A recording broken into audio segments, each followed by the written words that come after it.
मासूम की हत्या के मामले में आरोपी को सुनाई गई मौत की सजा। कानपुर देहात की अदालत ने भोगनीपुर क्षेत्र में हुई मासूम बच्ची की हत्या के मामले में महज 10 माह 13 दिन में फैसला सुनाते हुए आरोपी को मृत्यु दंड की सजा सुनाई है।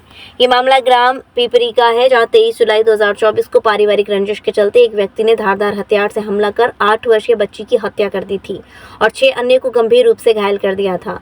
विनोद कुमार की शिकायत के भोगनीपुर थाने में रिपोर्ट दर्ज की गई। शिकायत में बताया गया कि आरोपी दीपू ने घरेलू विवाद के चलते बीना देवी, महेंद्र कुमार, सूर्यांश, पूजा, उमंग और आयुष पर बांके से हमला किया। इस हमले में महेंद्र कुमार की पुत्री काव्या की मौके पर ही मौत हो गई थी। पुलिस ने तुरंत कार्रवाई करते हुए आरोपी को गिरफ्तार कर हत्या में प्रयुक्त हथियार भी बरामद कर लिया था। मजबूत विवेचना, पोस्टमार्टम रिपोर्ट, चिकित्सीय साक्ष्य और चश्मदीद गवाहों के बयानों के आधार पर अभियोजन पक्ष ने अदालत में सशक्त पक्ष रखा। ऑपरेशन कन्विक्शन के तहत इस केस को विशेष निगरानी में रखा गया। एडीजे 6 की अदालत ने आरोपी दीपू को दोषी ठहराते हुए मृत्यु दंड और 15,30,000 रुपए का जुर्माना लगाया। ये फैसला जिले के लिए एक उदाहरण बन गया है। अच्छा लगा है, फांसी हो है, हमारे बच्चों को काटा है, हमारा घर बर्बाद कर दिया है, कुछ नहीं रहा है, घर खेती सब बिक गई, हमारे बच्चों भी बर्बाद हैं, पढ़ाई भी उनकी बर्बाद है सर, कुछ नहीं बचा है सर। क्या मामला था, क्यों सर? कुछ नहीं, हमारे यहाँ घर में रहता था, हमने दूसरी शादी की थी और ये इससे कहते थे कि घर में हमारे काम वाम करो, थोड़ा बहुत ये काम वाम करता नहीं थे, बच्चों को परेशान करता था, लड़ता था, मार पीट करता था और कहता था उसके माँ बाप कहते थे माँ काम वाम ना करना, परे परे खाना। इस बात को लेकर के इसने रात में हम लोग सो गए छत पे और ये कहने लगा कि ये गेट खोल के रखना और मैं फोन लगाएंगे, इसी बात के लेकर इसने हमने खुला रखा कि ये पति है, ऐसा क्या करेगा। इसने रात में हम लोग बच्चों को लेकर छत पे लेट गए जाए, इसने रात में हम लोगों को ऊपर बार कर दिया, बांका से हमारे बच्चों को काटा, हमको काटा, मेरी देवरानी बीना और महेंद्र और सूर्यांश, काव्या को सबको मार डाला, काट दिया और काव्या मर गई। ये एडीजे 6 में सजा हुई है। ये अभियुक्त दीपू, जिसने पूजा के साथ दूसरी शादी की थी और उसके 2 बच्चे थे, ये काम धंधा नहीं करता था, घर में ही पड़ा रहता था।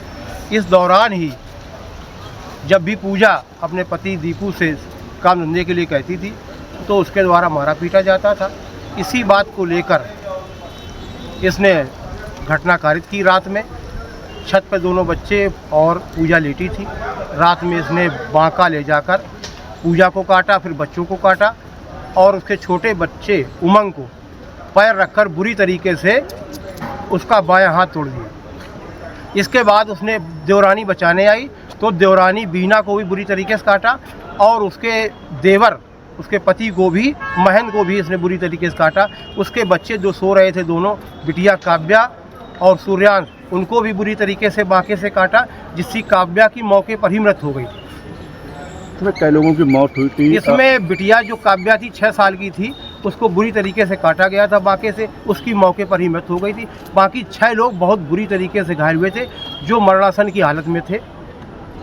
तो क्या सजा हुई है और ये मामला कब? बहस के दौरान मैंने न्यायालय से अभियुक्त के किए कृत्यों के लिए फांसी की सज़ा की मांग की थी और 31 तारीख को एडीजे 6 दुर्गेश जी ने, जो अपने निर्णय के लिए जाने जाते हैं, उन्होंने दोष सिद्ध किया था और आज दिनांक को 5 को अभियुक्त दीपू को फांसी की सज़ा और 15,30,000 रुपये जुर्माना किया। ये क्या मानेंगे, जो है कब का ये मामला है, कितने वर्ष पुराना है? ये 22/7/2024 का मामला है। इसकी FIR होने के बाद पुलिस ने कुल 31 गवाह बनाए थे। मेरे द्वारा फरवरी से गवाही चालू हुई। बीएनएस में ये पहली सज़ा है और 2-3 महीने के अंदर इसकी गवाही पूरी हुई, जिसमें मेरे द्वारा 16 गवाह प्रयोग किए गए। इसमें कुल कितने लोगों की मौत हुई थी? क्या इसमें एक बिटिया, जो उसकी पूजा की देवरानी की बिटिया थी काव्या, उसकी मृत्यु हुई।